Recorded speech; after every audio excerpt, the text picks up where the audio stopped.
What have you made of South Africa in particular, their response, given that they have the largest case numbers in sub-Saharan Africa? It has implemented one of the most comprehensive lockdowns anywhere in the world, but is a country like so many others that is feeling an acute economic burden that is leading now to political tensions. What do you say to a scenario like that? South Africa is a very cosmopolitan country. It is a country that has had huge movements of people in the past. It has been a magnet of attraction for people from all over Africa.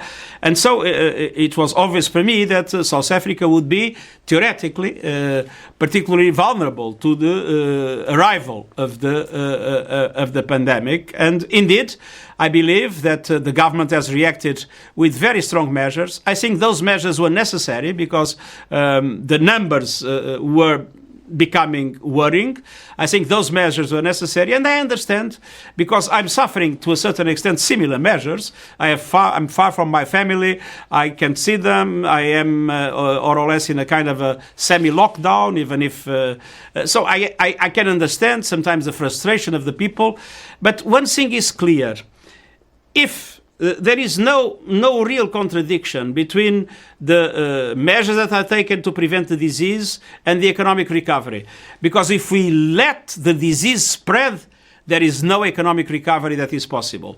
And so I hope that the population will have patience, and I hope that at the same time the government will be progressively finding the ways to, in a very smart and targeted way, progressively reopen the society and the economy to minimize the social and economic impacts of the COVID-19. But I have to say I have a lot of admiration for the determination that has been shown by the South African government in this regard.